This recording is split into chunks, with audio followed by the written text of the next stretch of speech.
제가 경험하고 만든 명언이 하나가 있습니다. 사랑은 질투에서 시작된다. 즉 사랑은 삼각관계에서 시작된다 하는 말입니다.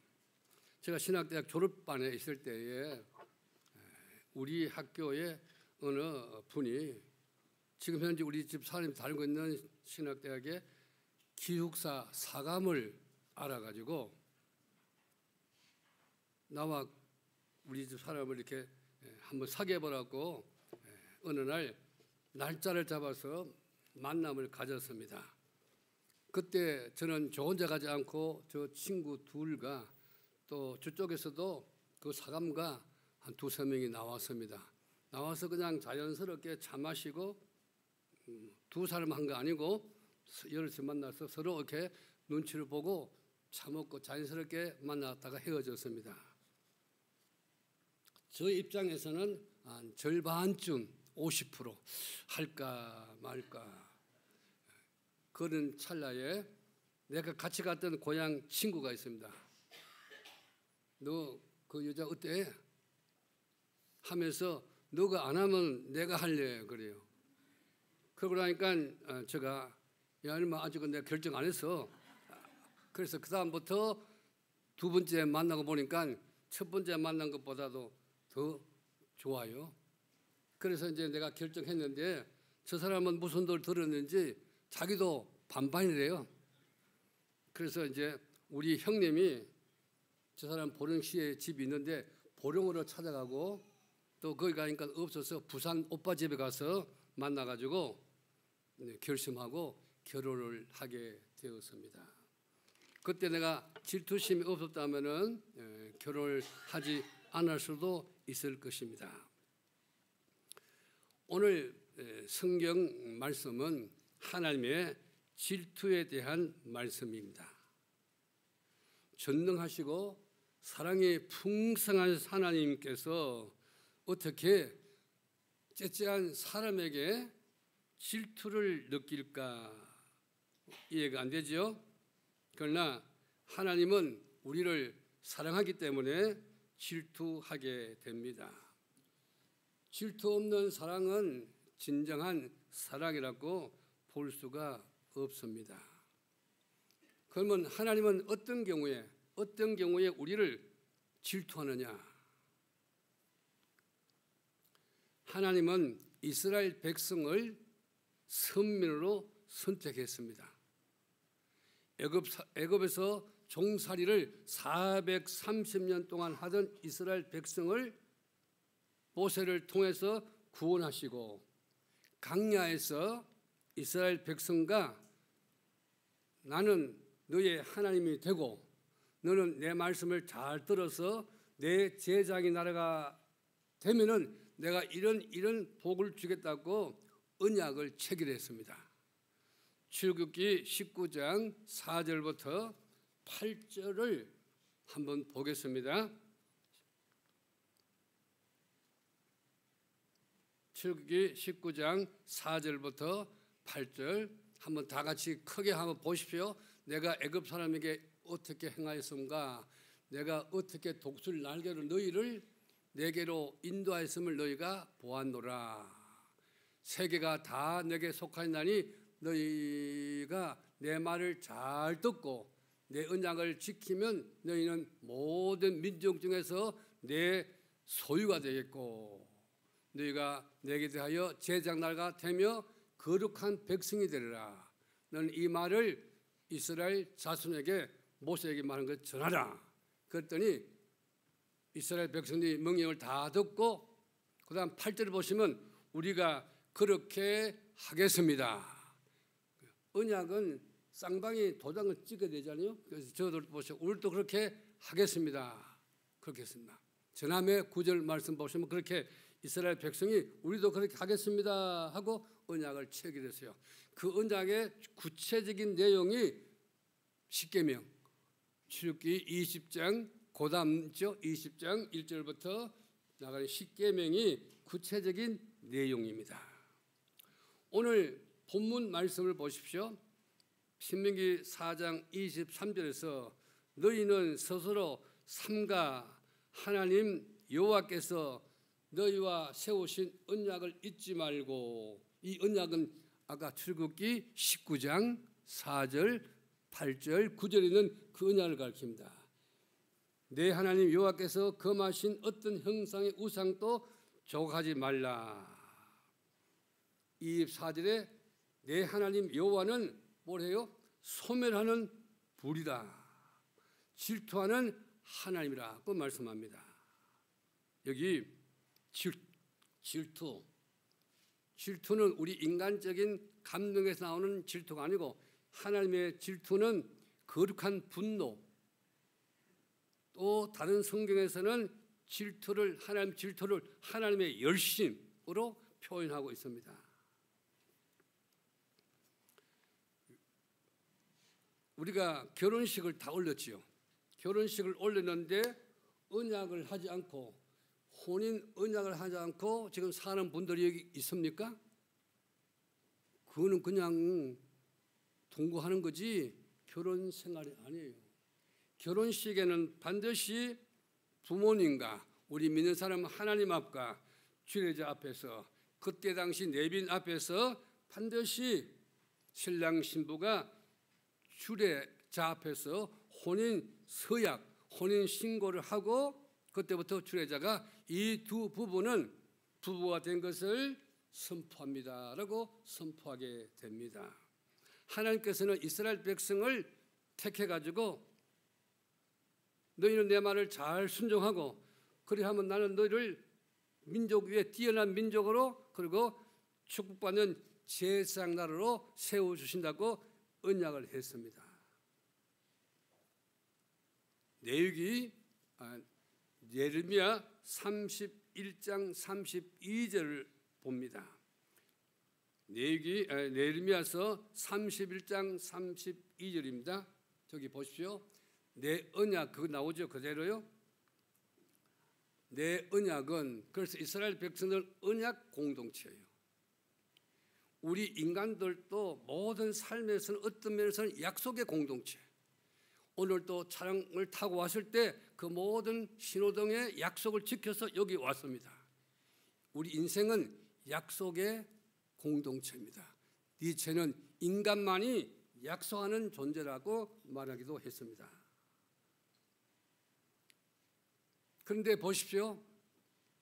그들의 조상들의 손을 잡고 애굽 땅에서, 아까 애굽죠, 광야에서 인도하여 내던 날에 맺은 언약과 이스라엘 백성이 그 언약을 파괴해 버렸어요. 그러니까 저 말씀은 이스라엘 백성이 광야에서 맺었던 언약을 파괴했기 때문에 33절 가보면 이제 새로운 언약, 즉 예수 그리스도를 우리에게 보내주겠다는 약속의 말씀입니다. 우리 인간은 하나님의 약속, 율법을 다 지킬 수 없어가지고 약속이 파괴가 되었습니다.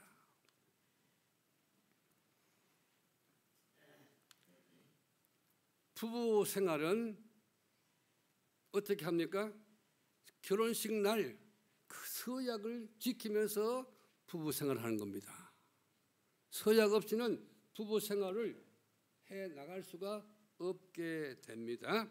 구약에 있는 성도들은 바로 하나님의 약속, 언약의 말씀을 지키고 살아야 되는데 그렇게 살지 못했습니다. 그래서 하나님은 이스라엘 백성의 남편이요, 이스라엘 백성은 하나님의 신부, 처녀로 구약을 보면 나타나죠. 하나님은 이스라엘 백성의 남편이요, 그리고 이스라엘 나라는 하나님의 신부, 아내가 되는 거죠. 이혼의 사유 가운데서 가장 큰 것은 바로 경제적인 문제도 아니고 어떤 면에서는 바로 성격 차이를 하지만은 알고 보면은 다 한쪽에 불륜 관계 때문에 이혼하게 되는 것은 우리가 다 아는 사실입니다. 이스라엘 백성들이 이렇게 불륜을 했어요. 우상을 숨겼어요. 그래서 하나님께서는 이스라엘 백성이 우상 숭배하는 것을 가장 싫어합니다.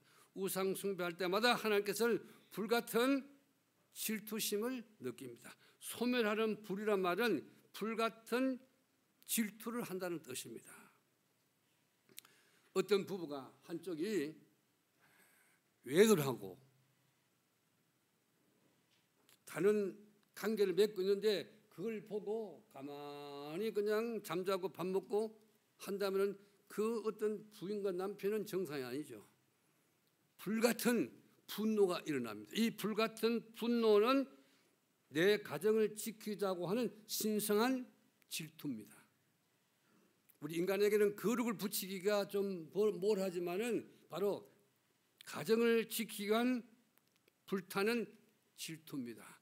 하나님께서도 우리 인생이 하나님과 언약해놓고 혼인식 해놓고 다른 우상을 섬길 때 하나님께서는 나를 사랑하기 때문에 불같은 질투가 일어나게 됩니다. 신약으로 말하면 이제 우리 신약 구약은 율법을 깨트리면은 언약이 파괴되죠. 우리 신약 시대 우리는 에덴 동산을 살다가 타락하여서 이제 이 땅에 쫓겨나왔습니다. 그래서 예수 그리스도를 보내 가지고 누구든지 그 예수님을 믿게 되면은 하나님의 자녀가 되고 구원받는 하나님의 친백성이 됩니다. 여러분들이나 저나 처음에 예수님을 믿고 우리 침례교는 침례 선서를 합니다. 뭐 타 교단에서는 이제 소위 세례식을 하죠. 어쨌든 우리가 예수님을 내 구주로 고백할 때 반드시 그게 침례 문답 또는 세례 문답이 있어요. 이게 하나님과 나와 주님과 나와 혼인식의 서약서예요. 첫째, 나는 성경 66권을 믿습니다. 예수님께서 나를 위해서 십자가 돌아가신 줄 믿습니다. 나는 주의를 성수하고 11조 바치고 이렇게 해서 뭔가를 이렇게 한 7가지를 고백하고 그때 담임 목사가 그에게 침례를 줍니다. 세례를 베풉니다. 여러분들은 다 침례와 세례를 받은 분들은 하나님과 관계 속에서 이미 혼인 서약을 한 겁니다. 그 혼인 서약은 지금까지는 내가 주인으로 살았는데 이제부터 예수 그리스도를 내 인생의 주인으로 모시고 삽니다라는 신앙의 고백이요. 예수님께서는 우리가 영원히 지옥 형벌에서 끊임없이 고통 속에 살아야 할 우리를 대신 자신이 모든 죄와 허물을 지시고 십자가의 수치와 고통을 지시고 십자가에 달려 죽으시고 부활하여 우리를 하나님의 자녀로 만들어 주었습니다. 이제 우리에게는 예수님을 내 구주로 고백한 사람은 지옥의 무서운 형벌의 고통에서 벗어나서 영원한 하늘나라, 찬란한 하늘나라에서 영원토록 주님을 찬양하면서 살아갈 수 있는 은혜가 보장이 되어 있습니다. 믿습니까? 빌립보서 3장 20절을 한번 다 같이 봅니다. 시작. 다 같이 시작. 그러나 우리의 시민권은 하늘에 있는지라 그로부터 구원하는 자 곧 주 예수 그리스도를 기다린다. 우리의 시민권은 어디 있어요? 하늘에 있다는 겁니다. 우리 이 땅에서 어떤 일로 100살 살든지 150을 살든지 어떤 삶을 살다가 우리가 이 땅에서 떠나게 될 때 우리는 저 하늘나라 가서 하나님과 평생토록 찬송하면서 살게 됩니다.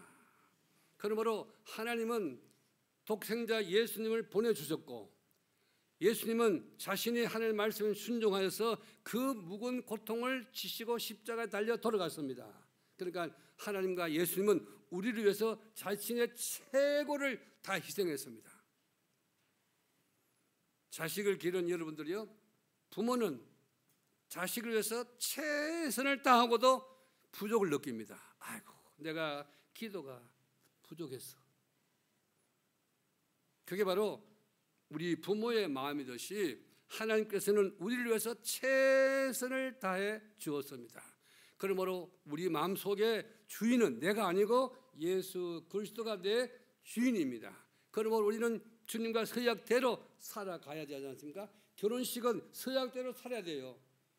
우리도 역시 주님과 혼인했습니다. 침례식, 세례식은 바로 혼인식의 모습이요. 그것을 만 백성들에게, 주변 사람들에게 고백한 겁니다. 행동으로 고백해서 물속에 들어가서 나오는 거죠. 그렇다면 우리는 이제는 고백대로 하나님과 나와의 관계들에게서 공개 안에서 사는 것이 바로 우리의 삶이 아니겠습니까? 하나님은 우리를 이렇게 사랑하십니다. 이제 우리는 내가 신앙 고백한 대로 사는 것이 신앙입니다. 그런데 하나님께서 우리가 그렇게 살지 못할 때에 질투합니다. 하나님의 질투는 무서워요. 불같은 질투를 했지 않습니까? 하나님의 질투 앞에 살아남을 사람이 없어요. 그럼 하나님은 어떤 때 질투하는가? 좀 길지만은요. 설교학에서는 보통 3대지 하락합니다. 그런데 우리가 학교에서 배운 교과서대로 안 돼요, 목회가. 대학에서 배운 교과서대로 현장에 가서 안 돼요. 자기가 부딪히고 경험하고 선배에게 배우고 후배에게 배우고 이렇게 해야 이게 살아간 거지 교과서대로 된 건 아닙니다. 설교학에서 보통 3대지 하자면 저는 6대지를 가지고 오늘 함께 생각해 봅니다. 하나님은 어떤 경우에 질투하시는가?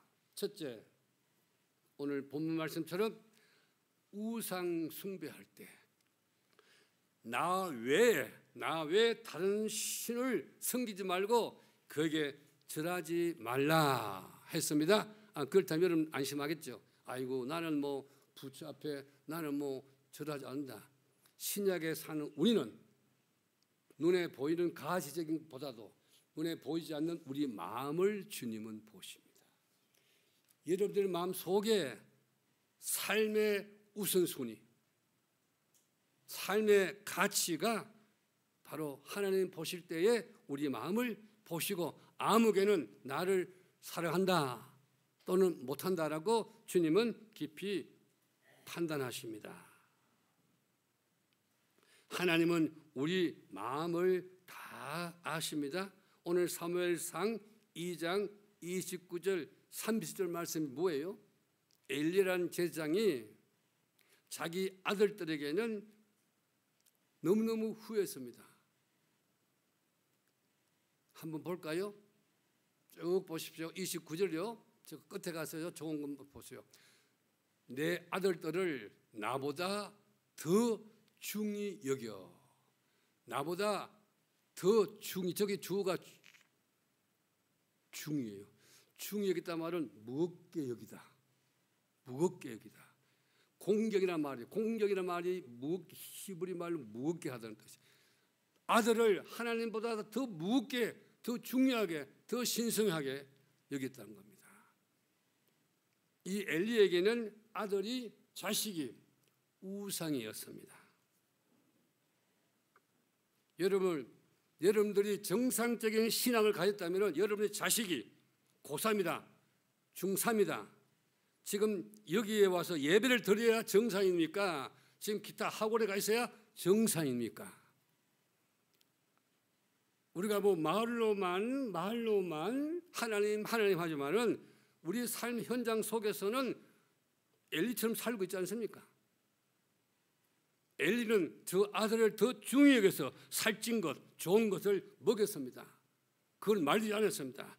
하나님은 그걸 보시고 뭐 했죠? 불같은 질투를 느꼈습니다.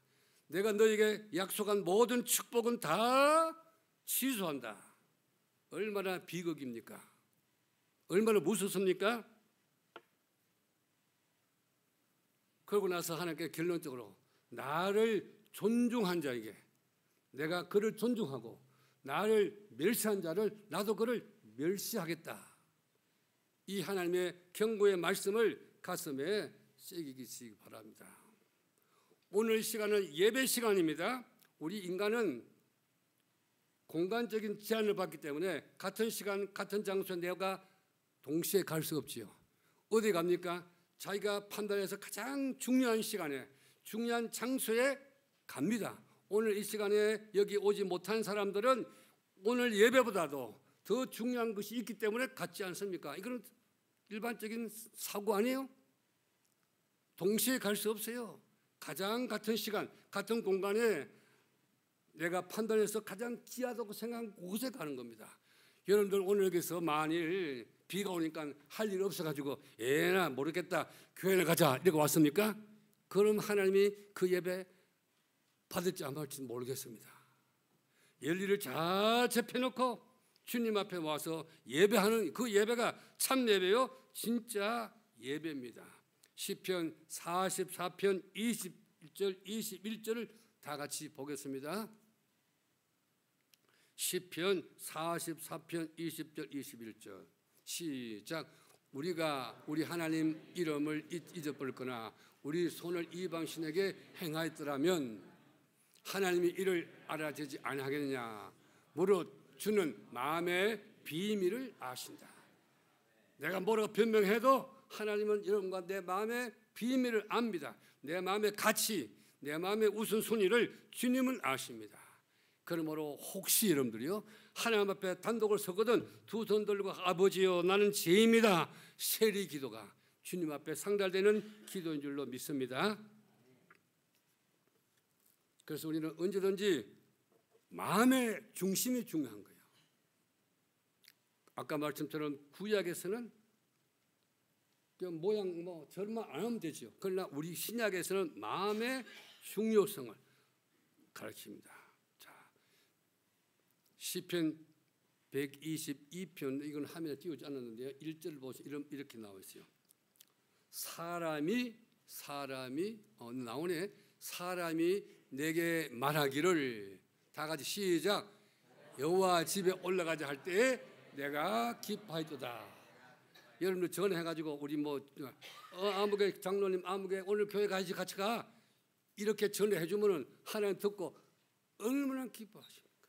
아 오늘 교회 가지 말고 내가 같이 낚시 가. 하나님은 그 사람에 대한 불같은 질투를 한다 이 말입니다.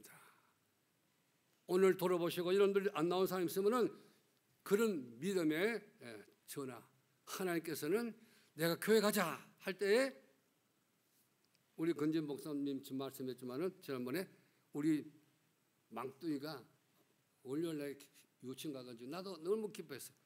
너 어제 뭐하니? 예배 드렸어요. 이게 하나님 기뻐하는 일이 사람 기뻐한 거야.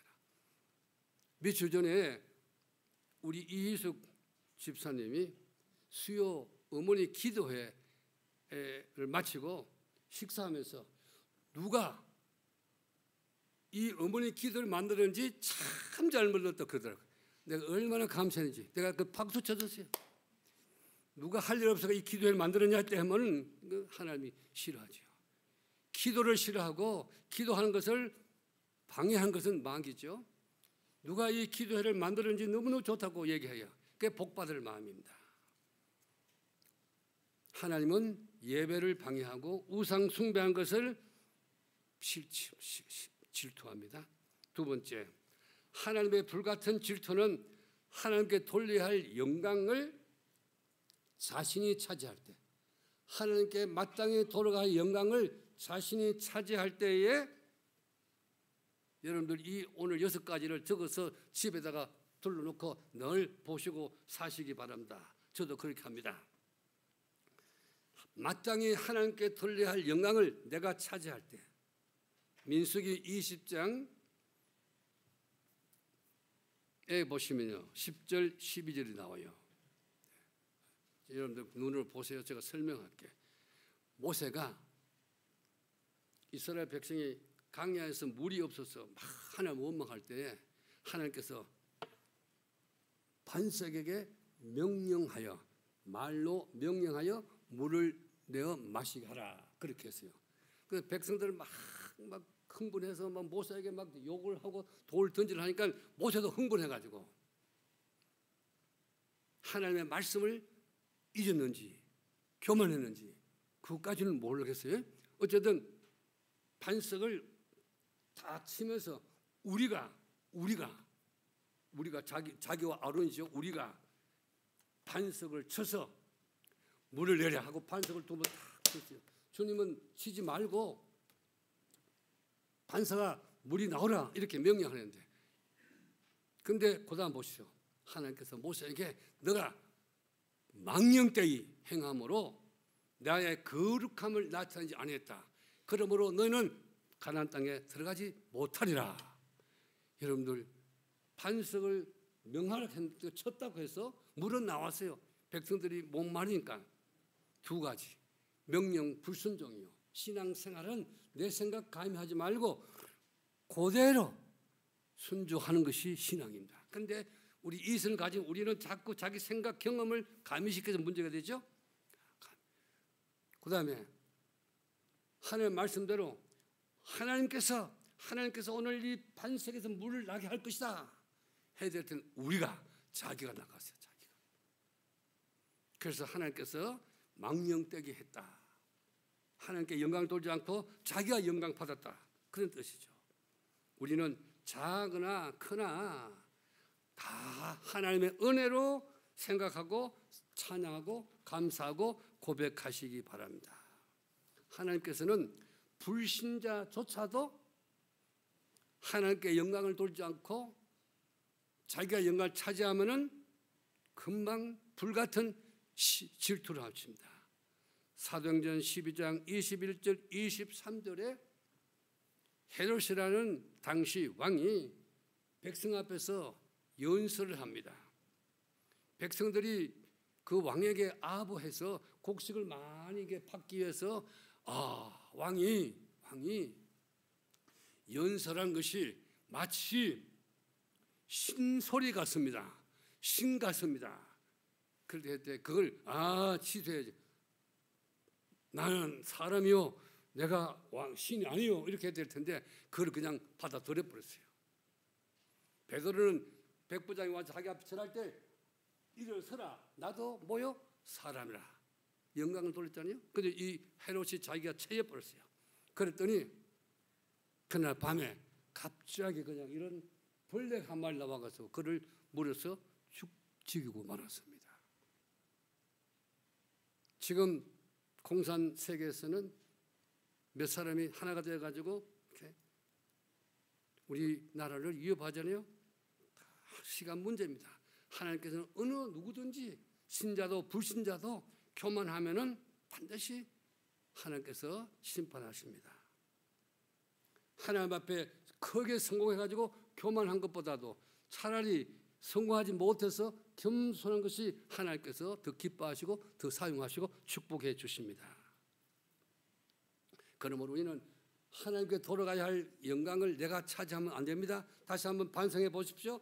하나님께 돌아갈 영광을 내가 차지했는지를 다시 한번 돌아보시기 바랍니다. 우리의 삶의 목적은 주님께 영광을 돌린 겁니다. 잘 알죠? 베드로 고린도전서 10장 31절에 너희는 먹든지, 이게 기본이에요. 기본. 먹든지 마시든지 무엇을 하든지 다 하나님 영광을 돌리라. 고린도전서 2장 12절에 우리가 세상의 영을 받은 사람은 언제나 자기를 자랑합니다. 그러나 하나님의 영을 받은 사람들은 지금 나오죠. 하나님의 영을 받은 사람은 모든 것이 내가 사는 것도 주의 은혜요.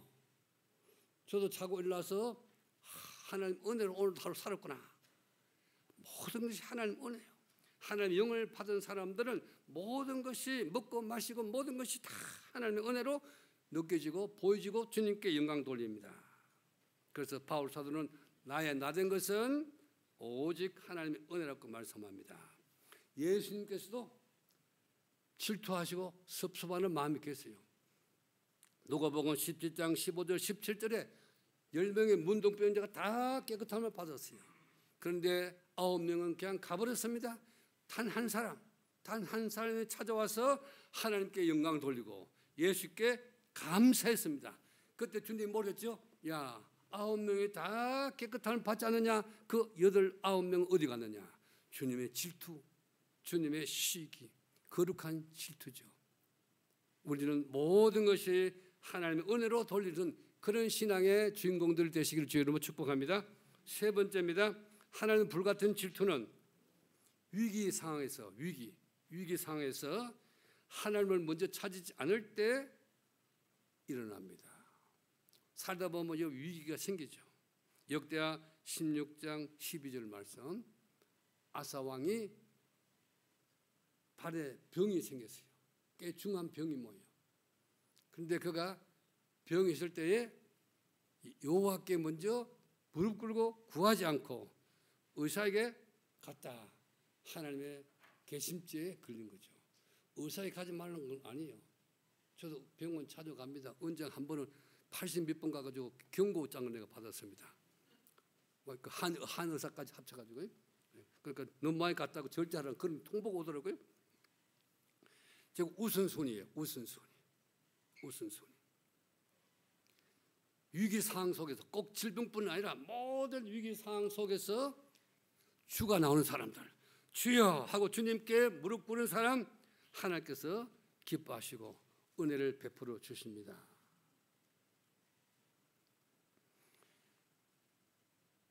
반대로 이사야서 38장 1절에 가보면 히스기야가 멀쩡히 살다가 선자로부터 너는 이제 죽고 못 산다라는 경고를 받았습니다. 그러자마자 그는 그날 밤 바로 벽을 향해 가지고, 벽을 향한다는 말은 세상 뭐 다 의지 않는다 해서 벽을 향해서 눈물과 통곡하면서 하나님 앞에 기도합니다. 이사야서 38장 1절에 나오죠. 그때 하나님께서 나타나서 그의 지금 죽을 사람은 15년 연장해 주면 얼마나 감사합니까? 그때가 또 애원하면 또 15년 될지 모르죠. 어쨌든 하나님은 자비로운 분이기 때문에 15년을 연장시켰습니다. 위기 상황 속에서 경제적인 위기, 건강의 위기, 가정의 위기, 어떤 모든 위기 속에서 먼저 모세처럼 모세 신앙은 먼저 하나님의 무릎 꿇고 엎드린 것이었어요. 그래서 마태복음 6장 33절에 그런즉 너희는 먼저 그 나라와 그 의를 구하라. 그래야 모든 것들을 더하신다. 저는 매주 저는 이제 우리 집 둘이 살잖아요. 그러니까 매일 아침 우리 가정 예배 드려요. 매일 오늘 더 들고 왔죠. 주일날 더 들고요. 다 드려요. 근데 기도할 것이 이제 우리 교회도 기도하지만 이제 여전도에 나오는 그 선교사 있죠. 날짜 따라 선교사. 그거 가지고 또 기도합니다. 여러분들 그거 가지고도 기도하십시오. 너희는 먼저 그 나라와 그 의를 구하라. 그리하면 이 모든 것을 더하신다. 이 말씀을 믿으시고 항상 하나님의 뜻을 따라서 주님께 영광 돌리는 그런 사람. 먼저 위기 속에서 주님을 먼저 찾는 그런 신앙이 되시기 바랍니다. 역대하 10장 9절에 바로 여호와 너는 온 땅을 두루 감찰하사 전심으로, 이 전심이라는 말은 바로 우리 마음의 창자, 우리 마음의 중심을 해서 주님을 찾으면 하나님께서 만나 주신다고 말씀합니다. 네 번째, 하나님께서 언제 질투하시느냐? 복음을 전하지 않고 복음을 부끄러워할 때. 마태복음 10장 32절 33절입니다. 다 같이 읽어 시작. 누구든지 사람 앞에서 나를 시인하면 나도 하늘에 계신 너희 아버지 앞에서 그를 시인할 것이요. 누구든지 사람 앞에서 나를 부인하면 나도 하늘에 계신 내 아버지 앞에서 그를 부인하리라. 저는 뭐 이렇게 가다 보면 만나다 보면 뭐 일부러 가지 않지만 신분을 나 목사입니다. 신분을 그냥 어김없이 잘 밝힙니다. 어떤 데는 의사가 술 담배 하세요. 아니 나 저는 목사입니다. 이렇게 꼭 그걸 묻지요. 술 담배 하는 분 목사입니다. 아 그래 미안합니다. 뭐 이렇게 합니다. 여러분들 내가 군사다, 내가 장로다, 내가 믿는 성도다, 아내 집사다 숨긴 적 있어요? 회개하십시오. 왜 숨깁니까? 하나님께 주시는 귀한 직분인데. 보십시오. 사람 앞에서 나를 부인하면 하나님께서 나를 부인한다 했어요. 사람 앞에 나를 시인하면 하나님께서 시인해 준다고 말씀했어요. 이건 이런 경우죠. 어떤 옛날에 많았죠. 어떤 대학생이 초라한 자기 시골의 엄마 또 아버지를 자기 집에 왔어요. 학교 왔어요. 근데 교수나 동료들이 야 지금 누구야? 그러니까 우리 집 무슨 운전기사 이런 그가 똑같은 거죠. 그럼 그 부모가 그 자식 보고 뭘 하겠어요? 하나님께도 마찬가지입니다. 입장 바꾸는 생각하시죠. 우리는 어디 가든지 내가 예수 믿는 것을 당당하게 밝히고 또 그에게 복음을 전해야 됩니다. 바울은 나는 절대로 복음을 부끄러워하지 아니한다고 말씀했습니다. 또 바울 사도는 고린도서 9장 16절에 내가 복음을 전할지라도 아무 자랑 없다. 내가 전하지 않으면 내게 뭐가 있다? 화가 있다. 화가 있다. 여러분들 중에 저도 마찬가지입니다. 오늘 어떤 분과 10분, 30분 같이 이야기했어요. 근데 다른 얘기 다 하고 그 사람 예수 안 믿는 거 알면서도 예수 믿으라 복음을 안 전했어요. 근데 그분이 가다가 또는 얼마 후에 돌아갔어요. 그분이 예수 믿는 사람을 내가 마지막으로 만났다면은 그분이 지옥 간 죄값은 지옥 가는 책임은 내게 있습니다. 이게 에스겔서의 33장에 나오는 말씀입니다. 무슨 말 이해되죠? 그 사람이 지옥 간 것은 내 책임입니다. 그 사람이 마지막으로 나를 만났다면 내가 내가 전했다면 그 사람 안 믿고 그 사람 책임이에요. 그러나 나는 나팔수로 부름받았기 때문에 우리는 복음을 전해야 됩니다. 복음을 부끄러워하고 복음을 남에게 전하지 않으면 죄 중에 죄인 것을 하나님께서 불같은 시기와 질투한다는 것을 우리는 다시 한번 기억해야 됩니다. 이사야 선지자 히스기야가 자기가 병 낫지 않아요? 아까 나았는데 바벨론에서 사신을 보내가지고 축가했습니다.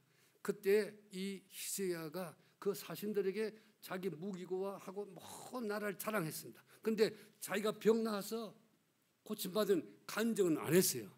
그때 하나님께 불같은 진노를 하시면서 내 후손이 너의 보여준 모든 무기가 다 바벨론으로 끌려가리라. 그 후손들이 포로가 됐습니다. 여러분들이 은혜 받은 것을 간증하시고 이웃에게 전하시기를 바랍니다. 다섯 번째, 물질과 하나님을 겸하여 섬길 때 하나님께서 질투하십니다.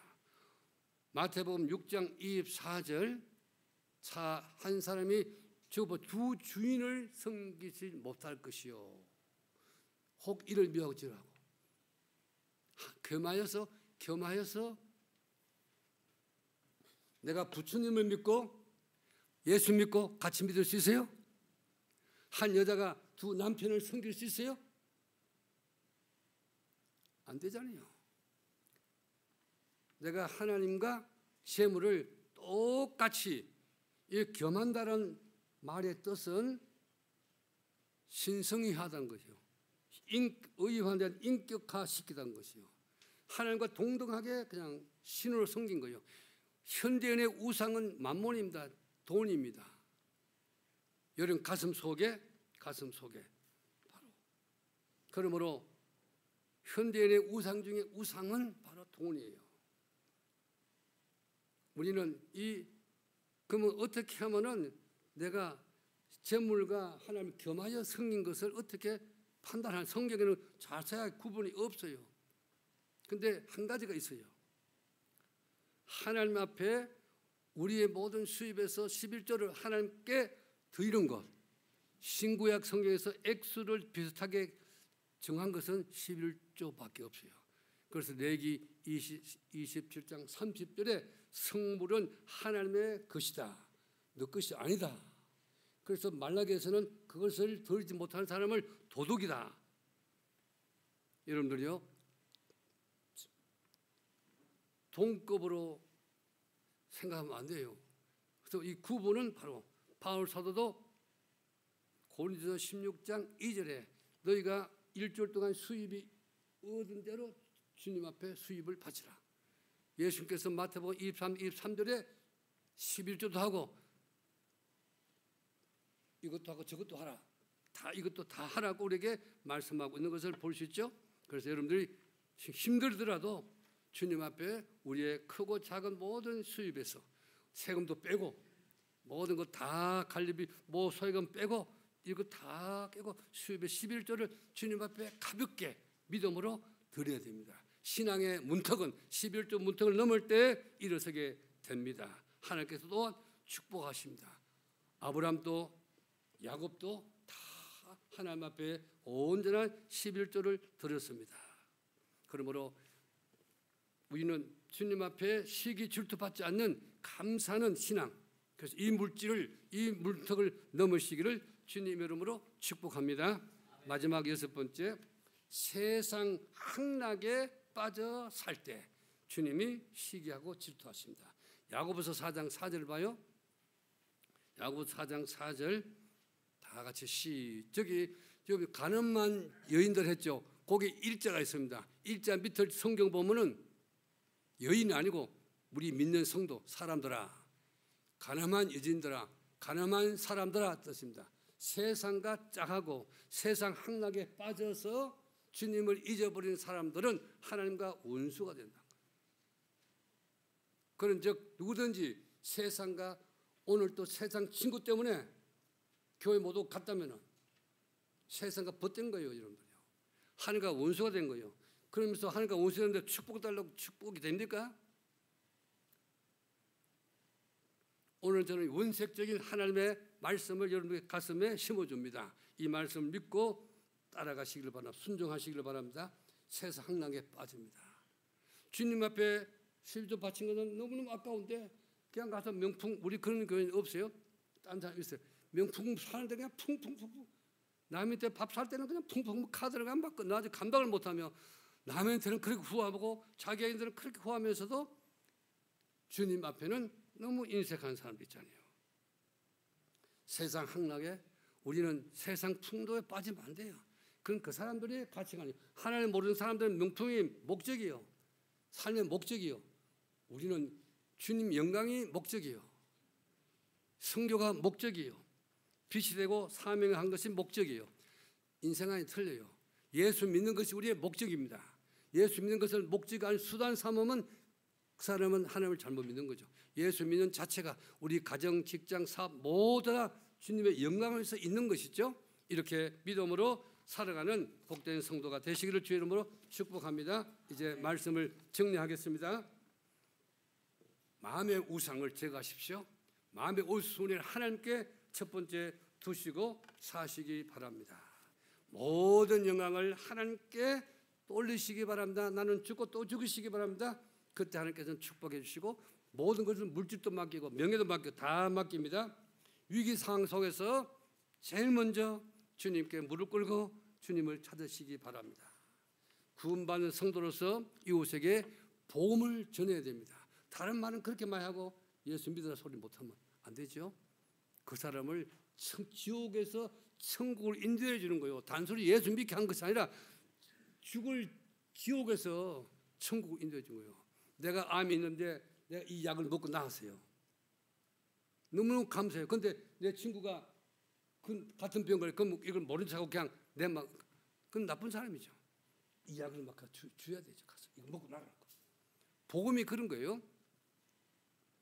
구원받은 성도가 이웃에게 복음을 전하지 않을 때 또 네 번째, 다섯 번째로 우리 물질과 하나님을 동등하게 여기면 안 돼요. 그 기준은 바로 내 수입에서 다 빼고 온전한 11조를 주 앞에 드릴 때 하나님께서는 축복해 주시고 은혜 주시고 말라기 3장 10절의 말씀으로 채워줄 줄로 믿습니다. 그리고 우리는 세상 향락, 이 세대 본받지 말라 했죠. 너무 유행에 민감하지 말고 우리 믿는 사람은 주님을 닮아가는데 민감하시기를 주의 이름으로 축복합니다.